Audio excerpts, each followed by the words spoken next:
Baru pada Muktamar NU ke-9 di Banyuwangi, tepatnya pada tanggal 10 Muharram 1353 Hijriah atau 24 April 1934, Ansarun Nahdlatul Ulama atau ANO ini diterima dan disahkan sebagai bagian atau Departemen Pemuda NU dengan pengurus antara lain Ketua Haji Muhammad Thohir Bakri,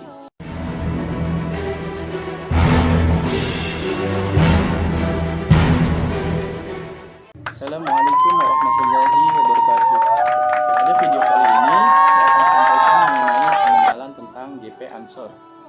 Kelahiran Gerakan Pemuda Ansor atau GP Ansor itu diwarnai oleh semangat perjuangan, nasionalisme, pembebasan, dan epos kepahlawanan. GP Ansor terlahir dalam suasana keterpaduan antara kelompok pemuda pasca Sumpah Pemuda, semangat kebangsaan, kerakyatan, dan sekaligus spirit keagamaan. Karenanya, kisah Laskar Hizbullah, Barisan Kepanduan Ansor, dan Banser atau Barisan Serbaguna sebagai bentuk perjuangan Ansor nyaris melegenda, terutama saat perjuangan fisik melawan penjajahan dan penumpasan G30 SPKI. Perang Ansor sangat menonjol. Ansor dilahirkan dari rahim Nahdlatul Ulama atau NU, dari situasi konflik internal dan tuntutan kebutuhan alamiah.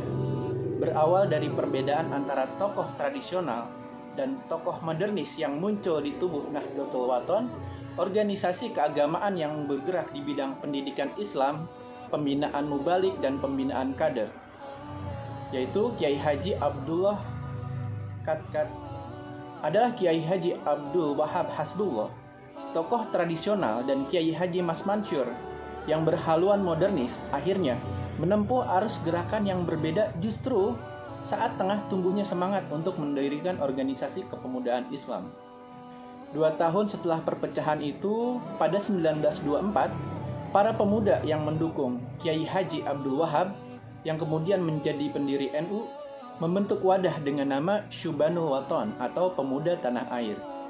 Organisasi inilah yang menjadi cikal bakal berdirinya Gerakan Pemuda Ansor setelah sebelumnya mengalami perubahan nama seperti Persatuan Pemuda NU atau PPNU, Pemuda NU atau PNU, dan Ansarun Nahdlatul Ulama atau ANO.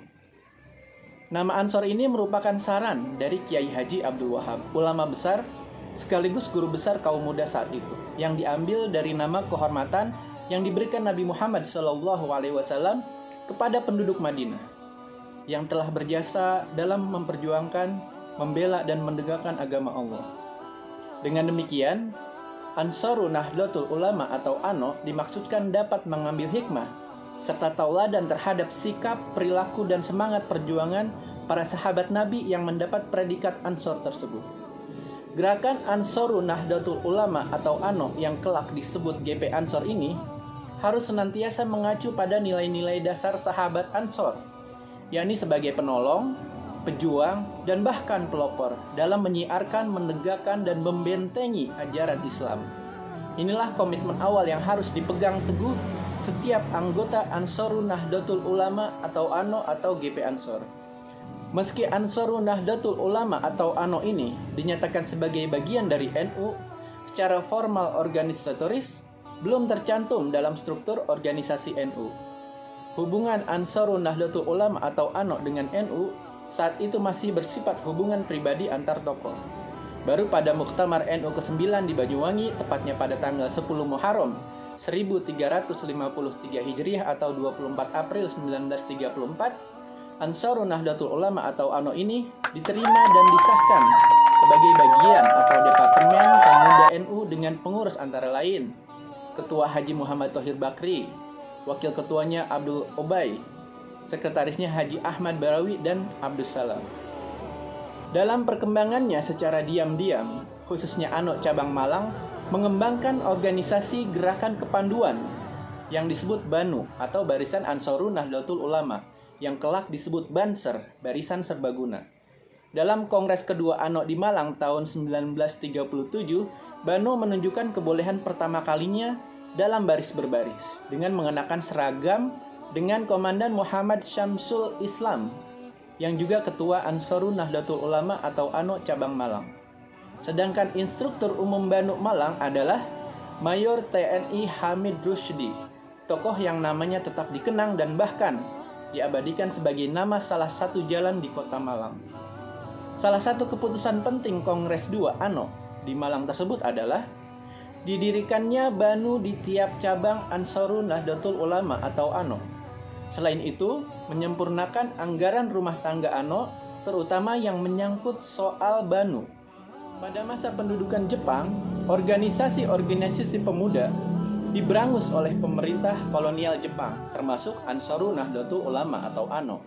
Setelah revolusi fisik 1945 sampai dengan 1949 usai, tokoh ANO Surabaya, Muhammad Husaini Tiwai, melempar mengemukakan ide untuk mengaktifkan kembali ANO.